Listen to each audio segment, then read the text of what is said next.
I'm Swanny Evans. I'm the Director of Research and Partnerships with the Council to Advance Hunting and the Shooting Sports. We're bringing you another webinar here. This is something that we do throughout the year to feature research projects, some coffee talks, all sorts of different things.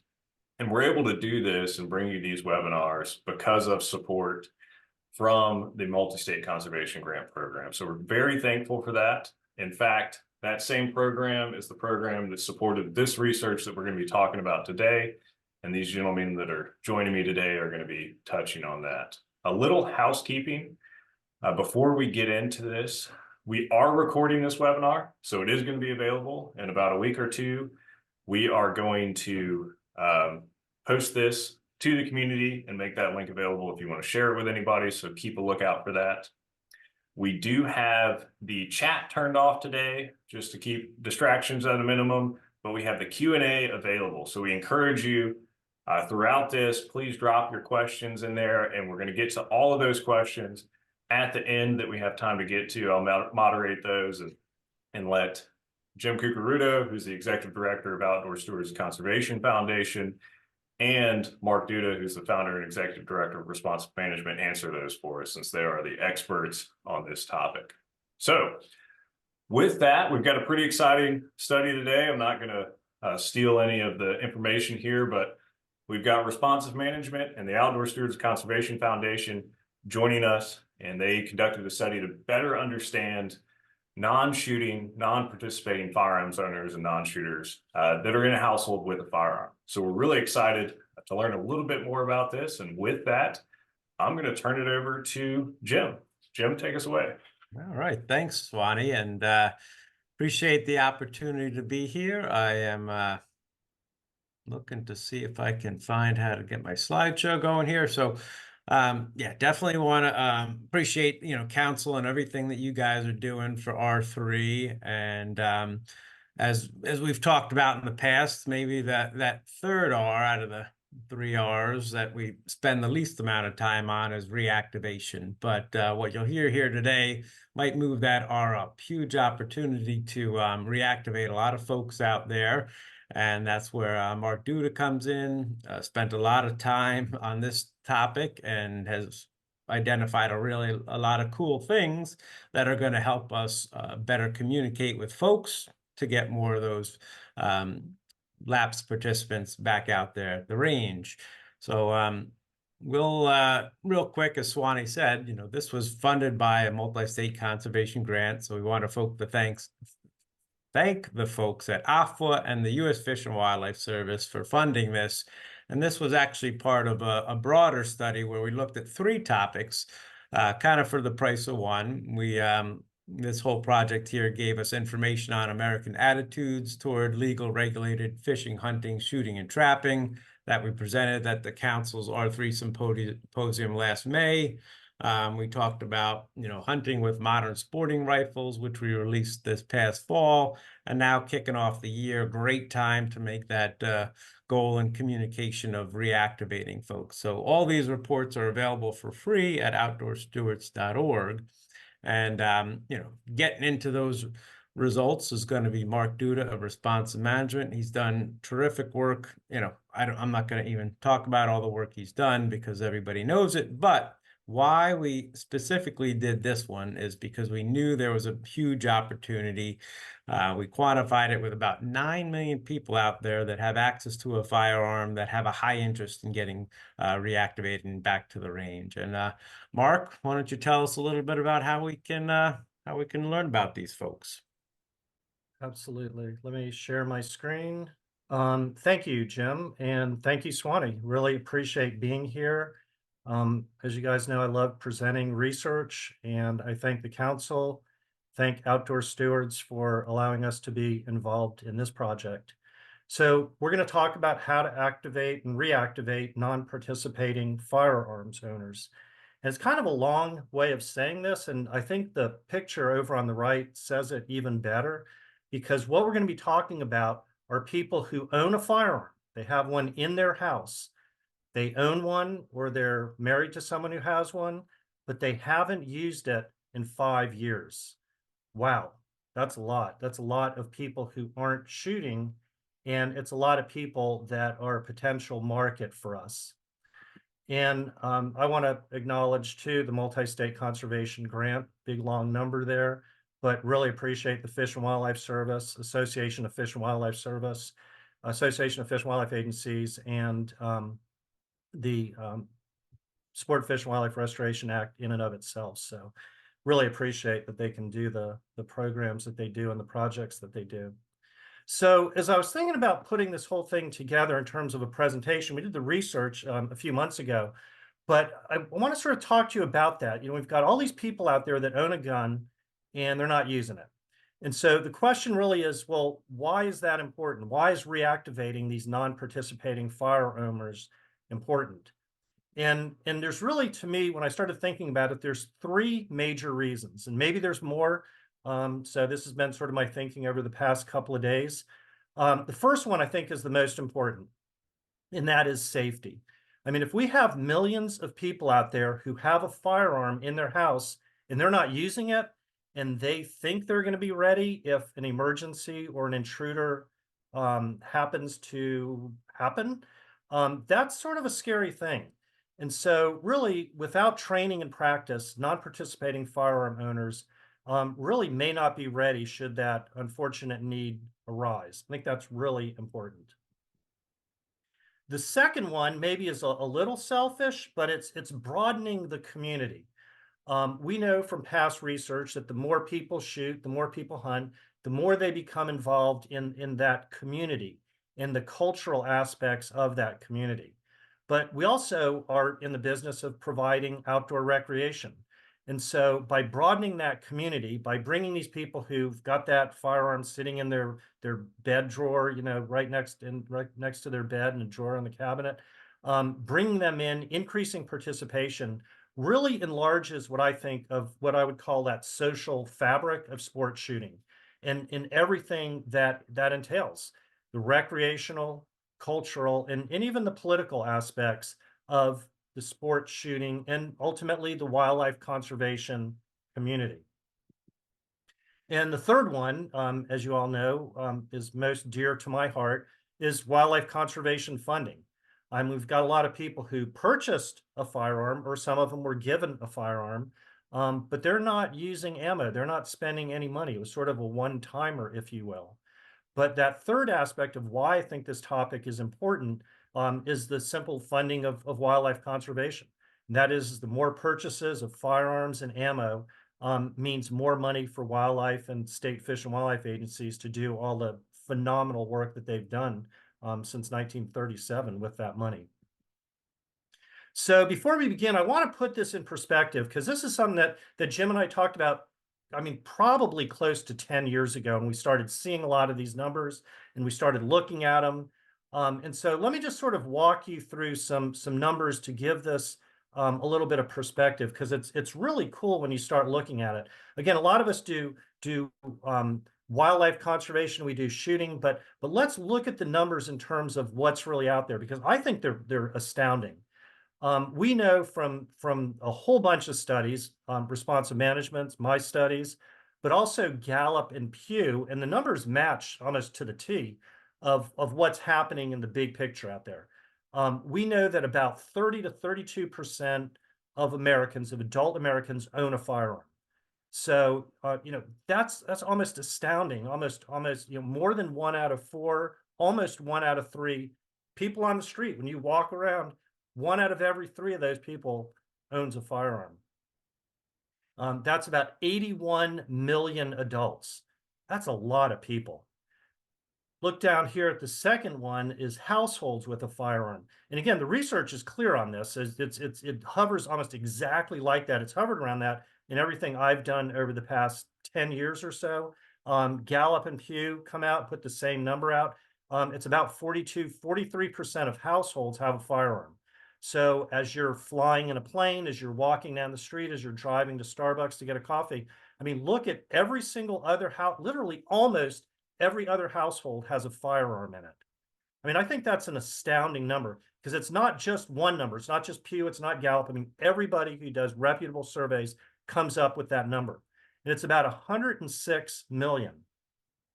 A couple of weeks ago, Harvard put out a study, doing a study that contacted us about a number of things, Pew, but they came up with a new interesting number, and that is that 52% of registered voters have a firearm in their house. More registered voters have a firearm in their house than don't. It's a lot of people. 106 million Americans over 18. Holy cow. Well, yeah, should it surprise us? Well, maybe not. We've seen these NICS numbers come in, and since 2000, we've seen this increase over the time period.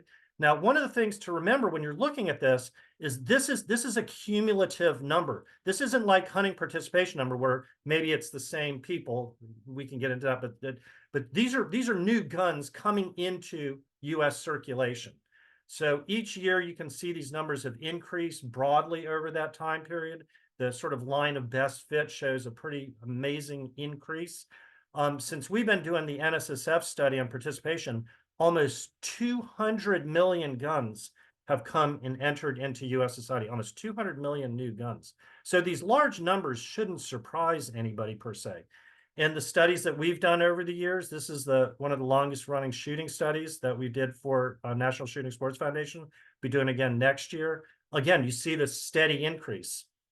Now, what's interesting is that this number increased, looks like fairly dramatically, but it sort of did and it sort of didn't. On this one, what we did is we used the new Bureau of Census number for the population of the U.S. because it had come out in 21.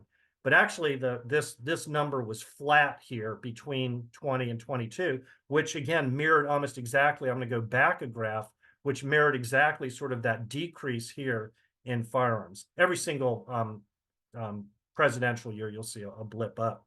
So again, everything is sort of matching when you started looking at it. So that brings us to sort of this big picture, and that is there's a lot of firearms out there. There's a lot of households that have a firearm, and there's a lot of people who own a firearm. But when you start looking at the numbers in terms of comparing who has one in their household versus who is going out and doing it, wow, there's some differences there. Everybody who owns a firearm is not shooting. And that's upwards of 36, almost 37 million adults out there have a firearm. They own a firearm and they haven't used it in 5 years. It's sitting in their basement. It's sitting in their desk drawer. It's sitting in their beds or their nightstand drawer. And for all those reasons that we opened up with, it's pretty darn important to know about those people. And as Jim so pointed out, as well as did the calculation on that, that about 9 million, upwards of 10 million of these people want to go. They're interested. So let's take a look in terms of all about that. The funding issue is incredibly important. I've written about this for about the past 10 years, but if you're interested in sort of the big numbers from some peer-reviewed papers, one is called The Growth of Sport Shooting. That was in the Wildlife Professional magazine. And then another called The Precarious Position of Wildlife Conservation Funding in the U.S. Because as you know, for years, we've talked about hunters funding conservation. Well, now with all these new firearms coming in, with all these shooters coming in, that balance is shifting toward shooters.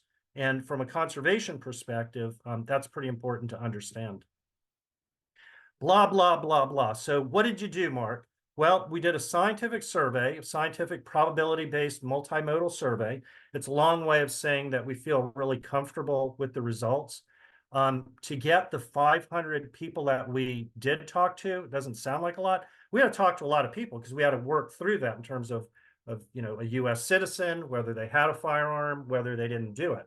And you can see more people are doing it than don't do it. So we had to talk to 4 or 5 people before we got to that one person that was our target market.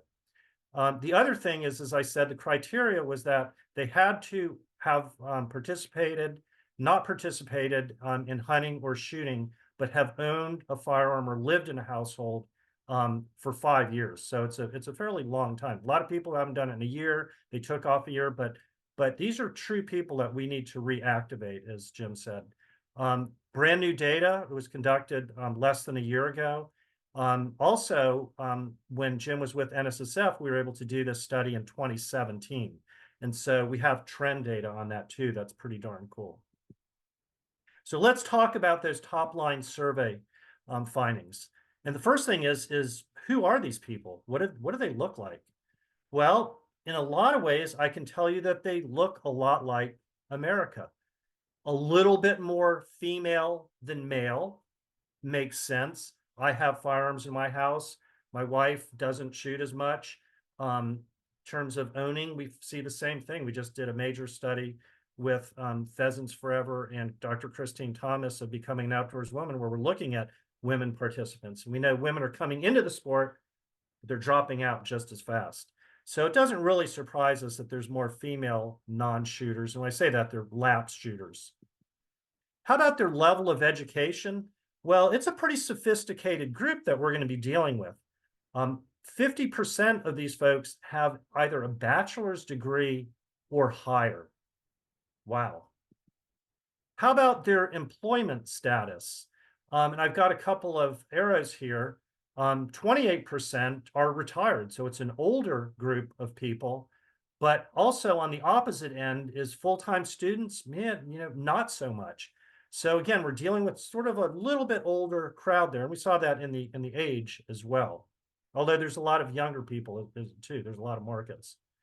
How about in terms of where they live? Upwards of 64% are either in a suburban area or a large city area. And then that's just not surprising, because when we do our participation study every other year for the past 15 or so years, we see that the new people moving into shooting participation are people who are from urban areas, they're women, they're Black residents, and they actually, on this past one, the highest new group were Democrats. So really interesting. In terms of going back to their level of residence, you can see a much stronger representation in the suburban folks. But overall, it sort of looks like America, a little bit heavy on the suburban and a little bit, just a tiny bit on rural areas. But again, we're focusing on, because America is more urban than rural, there are more people in large cities and suburban areas who are lapsed. And again, that goes back, then Jim's going to talk about this and has talked about this for years, is that whole importance of opportunity and availability. In fact, this is a little bit of a side, but a few years ago, Rob Southwick and I did a study for Jim, and we looked at people who participated in shooting and how far they were away from a range. And God, it was just this direct line. If you were close to a range, you were shooting. If you were farther away, you weren't shooting. How about in terms of their political beliefs? Well, it's not just conservative people or anything like that. This was a full range of people that have firearms. They're just not shooting. 25% consider themselves liberal, 43% conservative. So in a lot of ways, these folks look like America. So let's get into the data in terms of what they own, what they're not what they have, and what we want them to be shooting. About a quarter of these non-shooters consider owning a firearm to be extremely important. And what we saw when you look at the data is you've got all these people out there, millions and millions of people. A chunk of those people, about a quarter, even going back to Jim's other comment, about a quarter who really consider it important, want to go, are this monstrous group of people who own a firearm. They think it's really important. They want to go. There's other folks out there that haven't. It's like, yeah, I do have a firearm. I haven't thought about that for a year. So a big mixed bag, but about a quarter of those folks consider it to be important. So what type of guns do they have that are sitting fallow? I don't know if that's the right term. 61% have handguns. And again, that's not surprising, because when you look at these gun purchases, the people who are coming in, It's all handguns. So about a third own a modern rifle and some other stuff. People could own more than one firearm, but it's handguns. It's handguns all the way. Well, so the next question is, how did they get these? Are they just sitting there? Did they move into a new house and there's a firearm in the basement that somebody didn't take? Well, no. They're buying them. About 2/3 of the non-shooting firearm owners that we interviewed bought that firearm. They went out and bought it, but they bought it 6 years ago or longer. About a third inherited a firearm, and about a quarter had one given to them. Now, I promise you I can add, because that's a multiple response. I don't want you to think that this group has one handgun sitting in their drawer. Some of these people had multiple guns, so people could get those in a number of ways. They could buy them, they could inherit them at the same time. So again, we're learning a lot. When we talked about we wanted to know the people who were given a firearm, and there's some pretty interesting things here, especially from a trends perspective. Fathers were the most common source to their daughters, their sons, when these owners were given a firearm. What was interesting, we're going to talk about trends a little bit, is that this is something that is one of the few things that actually moved.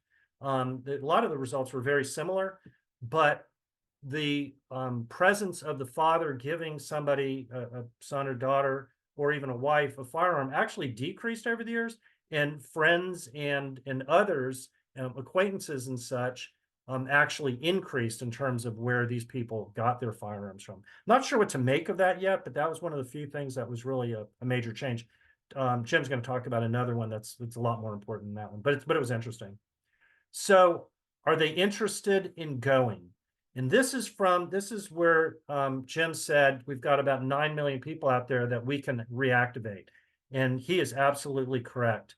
Because when we looked at their interest, and we looked at it from a 0 to 10 scale, and we looked at people who gave it an 8, 9, or 10, which is like, yeah, are you interested in going? How interested are you in going? Well, I don't know, a 9. That says something. A 10, they really want to go. An 8, yeah. And so there was a chunk of people, about a quarter of those folks said, I want to go. Now, on the other side of the scale of that continuum, you had a lot of people who said, yeah, I don't know, I'm busy. I can just grab that. If somebody comes in my house, a bad guy comes in, I'll just grab it and shoot it, which of course we know is not a good idea. But, the mean rating was a 4.6 and the median was a 5. So you sort of have this bifurcated graph of a bunch of people on one side and a bunch of people on the other side. I think of anything that I present this afternoon or this morning, depending on where you are, that this is the most important PowerPoint slide. And so I think the top 4 things that would make non-shooters, people who have a firearm, they're not using it, more interested in going. They want training, and they would do a free firearms training course. Jim's going to talk a little bit about that. Knowing that effective self-defense requires regular practice. Again, I'm harping on this, but you can't have a firearm in your house and think after 5 years of never firing it, that it's a good idea to think that you're going to self-defend yourself. Another one that Jim's going to talk about that's so important is this whole idea is if they were invited to the range. And we've seen that over the years. That invitation is incredibly important. It's incredibly simple. And it's just really important to do. And all this research, all these numbers that we come up with, a lot of it comes down to we need to get people to invite them to go. I do want to say, because it's a small group here and we're all friends, is just 2 weeks ago I was able to take my 20-year-old niece duck hunting for the first time, and she actually got several ducks. She almost got her limit in my house over on Chincoteague Island. So I'm trying to do my part. I'm trying to practice what I preach. And then finally, if they were more confident with their skill and knowledge levels, training, regular practice, invitation, and becoming more confident, incredibly important. What are some of the motivations of all the things that we could get them out to do and what they want to do? Wow. Well, some of my graphs whisper and some of my graphs yell. Look at this. Look at that. What would you say is the primary reason you own a gun? Wow. And this is multiple response. People could say anything. protection and self-defense, almost 3/4. And that was open-ended. When we actually presented different reasons on a scale of 0 to 10, the group as a whole, concerns about self-defense, just dominated it. Hunting, yeah, 3.4. If I took you out to dinner, if you took me out to dinner and we said, well, how was that dinner? Yeah, it was a 3 or it was a 4. I was like, yeah, that's not as important. But that self-defense is just incredibly important. So that's sort of just a huge project, lots of data, but we don't have that much time. I don't want to bore you too much. But let me give you some sort of major observations, and they're just going to be big picture things, but I think they're important. Sort of to reiterate my first observation, this is a big market. There's a lot of people out there. Yesterday, when I was developing this PowerPoint, I had all these numbers and stuff, and Rob Southwick, I don't know if anybody from Southwick's on here, a few years ago, they said that the average shooter spends $500 a year shooting. And so all of a sudden you take that $500, you multiply that out by those millions of people that we could get back. And there's a huge economic benefit. Economic benefits are important. How about the wildlife conservation funding benefits that we get from that, and bringing these folks into that whole cultural aspect of shooting and becoming part of our family? It's a really big market. We can talk millions and this and millions of that, but the bottom line is it's a really big market. The other side of it, though, is that while there's about 9 million people that are easy pickings, there's a bunch of these people that they have fairly low interest. And we've got to figure out ways to get them back in and to interest them. I think it can be done. We talked to a lot of people, and I think it can be done. The next observation was pretty darn cool. As the older I get, the more trend studies we do, because we did this for you all 5 years ago or 10 years ago. There was not a lot of change between 2017 and 2023. And I just picked out this random graph, but I think this is interesting. If you ever see studies where, 1 year it's this and way up or way down or this or that, I would be really careful of how they're doing it, because generally some of these things stay pretty much the same. This one is amazing to me in terms of, we're not weighting this data to you, and the old data is what it was and the new data what it was. But I mean, look at how similar that was. And that was similar for about 95% of the study in and of itself. I mean, that's just amazing. Again, we're going to talk a little bit about things that did change, but for the most part, it was a pretty static market. The next observation is there's a major need for information for non-shooting firearm owners. I mean, I would bet all 60 people on this webinar are pretty good shooters and take a lot of things for granted. But when we talk to a lot of these people had a firearm in their cabinet. They didn't even know what the correct, the legal, the safe way to take that firearm and bring it to a range. They're like, well, Mark, do I need to have it covered? Do I have it how do I do this? It's like, what if a policeman stops me? What if? And so I don't underestimate how little information people have when it comes to firearms, including just simple things of how to get that thing to the range so that they can shoot. A lot of these firearm owners, as I've sort of harped on, really underestimate that need to practice. And then finally, we saw a lot of people just didn't know where to get information, especially reputable sources, when you talk to them about where they get their information. Well, I got it from Uncle Billy. He's pretty good. He was in jail for a few years, and they had a bunch of firearms afterwards. And I mean, you know what I'm saying. I mean, there's just a lot of these folks are getting their information from places that we don't want them to get their information from. Non-shooting firearm owners lack confidence. I mean, especially a lot of the males, they're like, wow, I don't want to go out with all my buddies who know what they're doing. I would be embarrassed. I don't want to be critiqued by others. I'm intimidated by going out and shooting with a bunch of people who've been shooting since they've been 5 years old. And so again, I think some empathy in terms of really understanding that these people have a firearm and they just have no clue on information. They have no confidence. And that's some things that we can help them with. And those are easy things. I mean, yes, we need more shooting ranges. Yes, we need a bunch of things that are product oriented, but a lot of that information and a lot of those things that instill confidence, I think are really important as well. How do we encourage them? We need to focus on the self-defense, firearms rights, and safety education. There's some other things that come later for the challenge, hunting, and so on. But right now, it's those self-defense practice, firearm rights, and just basic safety education. We want to encourage the need for practice if the firearm is to be used for self-defense. Again, most of these firearms that are sitting fallow out there are being considered their weapon against bad guys coming into their house. And if they haven't used them in 5 years, years ago, Jim had a great sort of analogy to this. He said, well, if I haven't played basketball in 5 years and, somebody from the local college comes and says, let's play some one-on-one, he's going to kick my ass because this guy practices every day and I haven't. So what's that mean when the good guy meets the bad guy and the bad guy knows how to use a firearm and the good guy doesn't? And then finally, the last one that Jim's going to talk about a little bit more, because I think it's incredibly important, maybe the most important thing, is that people are likely to go shooting if asked by a friend or a family member. I mean, so many of those people want to go. They lack the confidence, they lack the skills, they lack the information, they don't know where to go. But if somebody like me or one of the 60 people on this webinar said, hey, this weekend, join me at the range. It's really fun. Let's have some fun. We'll have some laughs. Hey, you haven't shot in a while, but I'm pretty good. I can teach you some things. Come on out with me. It can happen. That reactivation can happen.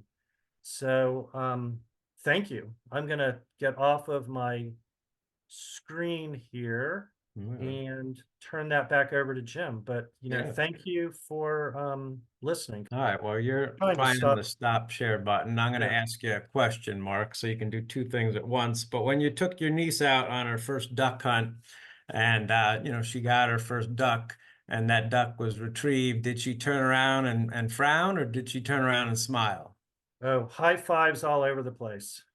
And then when you shot a duck versus when she shot a duck, did you feel better when you shot a duck or did you feel better when she shot a duck? Oh man, these are easy questions. This is like those home run derbies they have where instead of the guy pitching at 100 miles an hour, they're pitching at about 20. So even I can answer this. I really appreciate that question because gosh, it was so great. I should have shared some pictures. It was so great. She's 20 years old, and so we practiced some with, at the range a little bit, and some ducks just came in perfectly and she shot. She was so excited. She was ready to eat them that night. She gave me high fives. And the one thing that I was also striving for is we have a really big family. I have a really big family. I got brothers and sisters and everywhere. And I did become the favorite uncle that day. So that was one of the better things that's ever happened to me. So good question. That goes to kind of the wrap up point here. We've got a lot of active participants out there, a lot of target shooters that are proficient with their firearm, know a lot about it. They go to the range and practice and have fun and do all that sort of stuff. And when they hit a bullseye, it's not a big deal.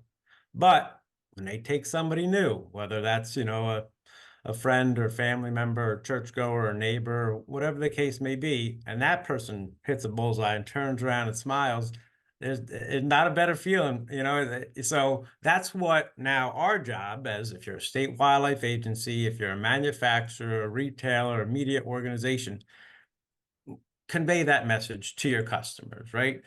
You're going to be the one that has a better feeling about that because we've talked about bringing people with us for a while, but now we've got, I think, better explain the feeling that you get as that mentor, that teacher, that friend when you're out there introducing somebody new to it. So I'm just gonna share my screen here real quick and wrap up with what I think are going to be, the most important next steps. And I'm going to cross out the S. There's the next step, that I think is taking action, right? It doesn't matter who you are. The very obscure reference from Schoolhouse Rock verb guy, take action, verbs. So we think that the number one takeaway action item from this is, again, it doesn't matter if you're a state agency or a manufacturer or retailer, challenge your current customers to invite somebody, and that current participant knows people that are probably have a gun and haven't shot with them in 5 years. Hey, let me remember to bring Mary with me to the range. You know, we used to go. So look for that person to invite, ask them to come with them to the range. Again, it applies a little bit toward hunting, but most of this study was for target shooting. And we know through past research, incentivize that challenge. If you're that state wildlife agency, put a little incentive on it. Doesn't matter what. So for example, hey, come invite somebody to the range, tell us your story, and you get a chance to win whatever, a hat, a lifetime license, whatever that case may be. And when they do share their stories, you know, if you've got a media opportunity, put it in your newsletters, put it on your social media. Here's a story of, you know, Mark taking his niece on a duck hunt, or Swanny taking somebody to the range. So in the past, I said, just invite somebody to come with you. But kind of woke up here to the fact that since things haven't changed, right, since 2017, that invite, let's use the data we know to sweeten that invite with the key factors that those 9 million people that are interested in going shooting, that are going to get them to say yes the most, right? Again, that's the invite from that friend or family member. But when that friend or family member says, let's go to the range, hey, it's my treat, not going to cost you anything, because that was a concern, right? When we go, Swanny, we're going to build your skills, we're going to build your confidence, we're going to teach you more about your, improve your firearm knowledge. We're going to go out there, bring your own firearm. We're going to practice with it for self-defense in case you ever have to need it. And one thing that, you know, this was 5th on the list that I thought was really interesting. It's kind of like, you know, no-brainer for experienced folks, but when you have a new gun, you might not know how to clean it and maintain it. So part of that invite can be, all right, come with me, my treat. We're going to build your skills, practice for self-defense, and we're going to learn how to clean and maintain your gun. So I mean, this was a great study, and it's very definitive with what the answer is to do. So if you only do one thing, that's it. Again, why we're going to take this action? Because there's 9 million people that have their hand raised. I'm ready to go. And as Mark said, right, $500 a person. If you get 1 million of them to go out there shooting, $500 million, I think, Mark, right? 500 times 1. Is that my math correct? So that's a lot of money to bring into the industry and to bring to state agencies and to bring to conservation. Outdoor Stewards Conservation has a program called Come With. If you want to partner with us on it and learn more about what we've identified, feel free. And as I've said, probably pretty much anytime I present on research, it is useless unless it is used. So please use this information. You know, call myself, Mark, or Swanny, and we'd be glad to walk you through anything else, pick our brains, and help get you started on this. Swanny, you got any questions or wrap up? I always have questions. Y'all did a great job. I had the pleasure of reading the whole study already, so I've kind of got a list of my own questions. And since I'm hosting this, I get to go first. And then we'll dive into some of the participant questions.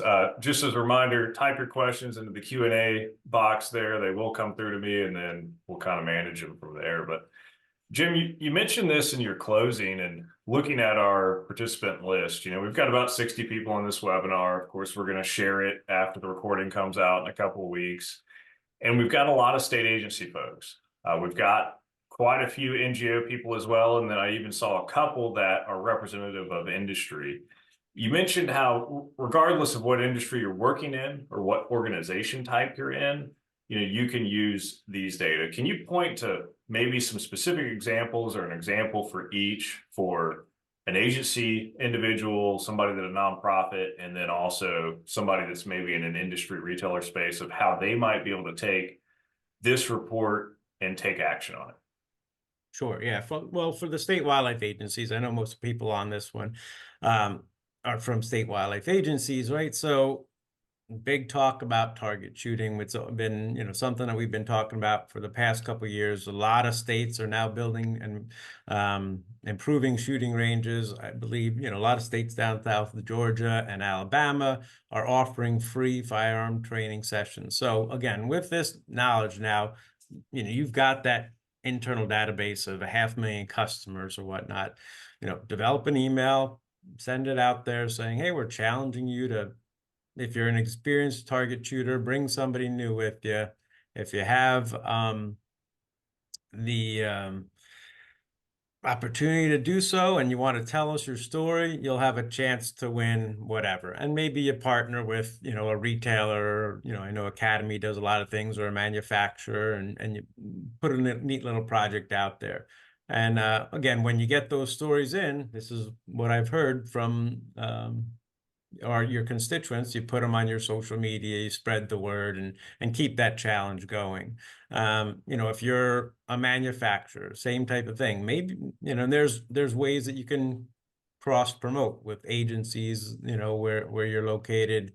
If you're a retailer, definitely want to partner with a local range, and maybe even supply that coupon for a free lesson at the range to bring somebody with you. Not, this isn't for you, this is for your, as NSSF, your +1, or somebody that you're introduced to say, come with me. So a lot of different ways to do it. But again, it doesn't really matter which organization you work for. I think the data is pretty definitive on just challenging your customers to do it. Mark? Yeah, no, well said. And again, are there any other incentives that we could do? I mean, even potentially some crazy stuff like, is there any way that agencies could award bonus points for people who take other people shooting, or whatever? I mean, just sort of thinking outside of inviting, but what can we do to truly make that happen? Because it's fun. I mean, people love to introduce other people. We know that from research from the 1970s, where hunters and shooters now go through these stages of development and evolution of a shooter. And the last one is that whole idea of mentoring. And so there's not only that personal reward in it, but are there other things that we could incentivize taking somebody? It's hard. I understand how difficult that would be implementation wise, but I do think there's some things that we could do to really make this happen. Because as you said all along, these are some simple things on one hand. On the other hand, it's hard too. It's like, oh man, I wanted to go shooting alone. I don't really feel like teaching somebody today. But it's worth it in the end for a lot of reasons, all those reasons we talked about at the beginning. Okay, great. Robert from Maine asked about when this full study is available. It is available. You can find it on Jim's website, Outdoor Stewards Conservation. I dropped that in the chat, that link there. And then we also have it on the National R3 Clearinghouse, so you can find it there as well. Of course, if you want to see all the research that Jim's done in one place, it's there on his site. Mark? Do you want me to send you the PowerPoint? Why don't we send Swanny the PowerPoints and he can make that link available to people? Because sometimes the report is kind of 70%, 20%. But I think we've brought, we worked hard the past couple of days to bring this to life. So we'd be glad to send you the PowerPoint as well. It might be a little bit easier to kind of go through. Absolutely. We'll get that posted. Drew from USA Clay Target League has more of a comment than a question. He's just pointing out that when they do their participant surveys and their surveys of the ranges that they work with, they found that the ranges that engage in their youth competitive league have seen a consistent increase in non-youth participation. So pulling those parents along with them and other partners that are involved. And then they've also had a consistent increase of about 30 to 40% of parents reporting that they increase their own shooting sports activity when their children are participating. So just kind of some different methods to think about of getting some of these people that likely own firearms that aren't regularly participating involved. Jackie, Great point. Look, if I could just add on, so sort of follow up on that. That tracks really well with a lot of stuff that we're seeing as well, and it's a great point. So thank you for making that. The other thing too, I think that this may be a little bit of an aside, but it's something I'm dealing with, is that we're trying to get the Boy Scouts more involved in firearm training. Obviously, they do a lot of that, but there's unfortunately become some hesitancy in terms of teaching kids how to shoot and the firearm thing and everything else, even though a lot of their really amazing places have some really good shooting ranges. But in my dealings with them at the national level, one of the things that I said is, look, you know, with 45, 43, 44% of households having a firearm in it, at this point, this is not something where the shooting community is trying to nefariously get kids to go shooting. This is a safety issue. If you grow up in a household without a firearm, chances are your kid is going to go to a household with a firearm.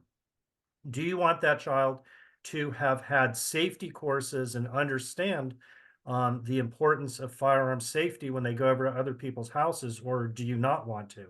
And so it's not just a thing in terms of just having fun and the recreation part, but I think there's a really major safety aspect as well.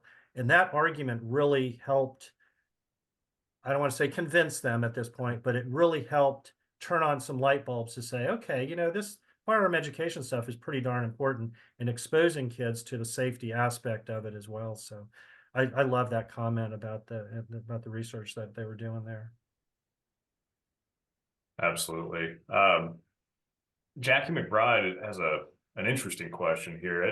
At a state agency level, from the agencies that y'all have engaged with, do you find that promoting shooting sports is valuable to reactivate and keep hunters and shooters involved? She's mentioning that part of her position is trying to, and we hear this all the time, recruit hunters from shooting sports, but not vice versa. Yeah, I will say that it can be vice versa. It's very strange. In the women's study that we did last year, that one of my staff members, Andrea Crishon, presented at the R3 conference, in that study, we actually found that more women went from hunting to shooting than shooting to hunting. And so I don't think we should think shooting to hunting. Obviously, you have to know how to shoot to go hunting, but I think that there can be flow one side or the other. And so the other thing that I was thinking she was going to get at that I think is important to address is some state fish and wildlife agencies hesitancy to even get involved with shooting and shooting ranges. But the truth anymore, and we've got the numbers from an economic standpoint, from a participation standpoint, that shooting is funding a lot of what it is that we do. I mean, I got into this because of my concern over wildlife. I mean, my background is as a certified wildlife biologist, but wow, the shooters are paying the bill. Upwards of 75, 80% of our funds now are coming from shooters and not from hunting. And so there is a point where we have to embrace the importance of shooters and start sort of mixing those two. But again, she's making a really good point, because I do think that they are separate groups, but there's some overlap, and it doesn't have to be a progression of shooting and hunting. It can be people who've been, maybe they did a little bit of shooting, but they started to hunt. They love to hunt, but you know, when you hunt, what are you doing? You're shooting, you know, if you're deer hunting, you know, hopefully one time a season, you go to the range and you can shoot a lot more. So. Right. And I think, Mark, you've got some numbers where most hunters are target shooters, you know, not as many target shooters are hunters, but there certainly is a huge opportunity to communicate that. It can't hurt to communicate, hey, if you're in between seasons, right? Turkey season over and you're waiting for deer season, get to the range and practice, have fun, you know, you do some sporting clays, you know, shotgun sports. So that's the time, I think, the best time to reach out to hunters and say crossover, right, into target shooting. We've got these opportunities at our ranges coming up this season. So I jotted something down before we started this, and we got some other participant questions to get to here as well. But, you know, Mark, you brought up the trend data, some of the changes. You know, there's a data set from, I believe it was 2017, and then this current one from 2023. And Jim, you mentioned something interesting when we were starting this webinar before we went live about some of those changes. Mark, you mentioned it a little bit, but did y'all see any other big changes between 2017 and 2023? It seems like a lot of it was consistent, but were there any differences? Yeah, Jim? sure.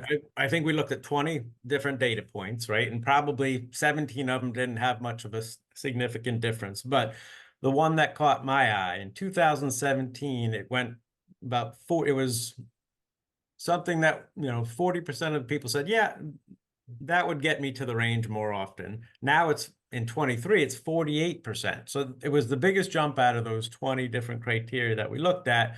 And that is the knowledge that there's an excise tax on firearms and ammunition that goes to support wildlife conservation. So that's actually something, it's not one of the top 5, but it's actually something that's gaining interest that with that knowledge, knowing that, every time I pull the trigger, I'm supporting conservation. And to me and to Swanny, it's like people that have been working on R3 for 10 years. I mean, that's huge. That's great to see. I mean, that I smiled when I saw that. Actually, whoa, look back at that and circled that one. I said, man, that is a good sign. But I think we talked about gun laws a little bit earlier too, and how important they are. That dropped a little bit, which means maybe people are now, starting to understand the laws, and that's not as important to them. And the only other one that stood out to me is building confidence, right? People want to be confident with that firearm. That one jumped about 4%, which is good. Again, knowing that and knowing that that's in the top 4 or 5, that's part of your messaging. When you ask them to come with you, we're going to build your confidence with that firearm. Yeah, that is great news. That's been what I would consider to be a positive change on that front. Right. Olivia Harmson, who's the CFWA Regional R3 Coordinator, is obviously looking at these data from a regional perspective. She's curious where the majority of responses were coming from in this survey. Was it restricted to a specific region, or was it across the entire United States? 18 years old and older, representative of US as a whole. So all 50 states? All 50 states. Okay. Yep, very representative. Again, remember, surveys like this are pretty darn expensive when you're trying to do it right and do it scientifically, because you're not just every single person, every single response isn't eligible, every single American. So it's sort of a step down from, you want to talk to general population. Do you own a firearm? Do you own a household with a firearm? Have you used it? Have you not used it? So it's a step down. So the sample size, we were on a budget on this one, is only 500, which isn't bad. I feel comfortable with it. But you're talking to 3,000-4,000 people to get those people, to get them right. You can just slap it up on the internet and let anybody do it, but your data is not scientific and it's not any good. So so Olivia, hey, thanks for coming. Just to let you know, Olivia managed a project that we just finished that was similar to this on non-hunting gun owners, but their attitudes toward federal aid and wildlife restoration, or whether they not supported it. Because that's been a concern of mine for years with all these new firearms purchasers. What if they don't support this? What if they want to divert that money to other things? And we found that indeed they did not. In fact, when they learned, just as Jim was saying, when they learned that they were funding wildlife conservation, they felt really good about themselves, because, for years, gun owners, shooters have been a little bit beleaguered in the press. And all of a sudden, this is something like, wow, I'm doing something good. I like this. And they took pride in knowing that. So, I think our fundamental job is to protect those funds and not let anybody go anywhere else with it. There have been movements over the years to divert that money, to not have that excise tax implemented. But with that information, thanks to the Southeastern Association of Fish and Wildlife Agencies and the study we just did, we've got some really good ammo against that. So. And we actually have a webinar on that. So check out the R3 community if you missed that one, because it is posted, the recording. A quick follow-up on that, Mark. Andrea from Minnesota is curious, what was the sample size? It was all 50 states. How many completes did you get? It was 500 completes of the people that we wanted to talk to. Total sample size is probably over 3,000. Okay, great. And then Sylvana's chiming in, the manager of the multi-state grants on the AFWA side. So we're a big fan of her. She says, when you mentioned the numbers on those firearm owners that didn't go shooting in 5 years or so, that means that they didn't go hunting either. Did y'all ask? Correct. Yeah. It excluded everything. Okay. They did not hunt. They did not shoot. Unless they went with a bow and arrow, maybe. Yeah. They didn't go with a gun. Yeah. They didn't hunt. Yeah, there was no one in there like that. These people are true gun owners or within reach of a firearm in their household, directly in their household who did not use that in 5 years. So I was, I printed this thing out over the weekend, the whole thing, because I wanted to go into the deep dive on it. And I was squeezed into a window seat on a plane with a bunch of other people that we were sitting there on the tarmac. So I had a lot of time to read it because there was a maintenance issue. But one thing that I noticed, a big takeaway here, was that 57% of these individuals acquired at least one of their firearms through either a gift or inheritance, which kind of speaks to, one, some of the legislation that we should continue to try to stop or keep blocking to make sure that people can access these firearms, that family heirlooms exist, and you can gift these type of items. But, one interesting point about those individuals is they're not necessarily interacting with a retailer often. They're not going to purchase these things. Is there a way that we can get to that audience and message to them, get them back engaged? Can y'all think of any messaging that would work there or delivery methods? Yeah, great question. I'll take that yes, there was a lot of gifting, but the good news is that 2/3 of these people did buy one. They could get one gifted to them as well, but they also 2/3 had it. So you're talking about a third of these people, which again is a lot of people. So, and this is where that whole confidence and lack of information comes in, because if somebody gives it to you, you're right, they don't go to a retailer, they don't know about the state agency. There's just the lack of information out there is astounding. I think that's an important takeaway when you start really talking to these people. They have no idea. They don't know who their agency is.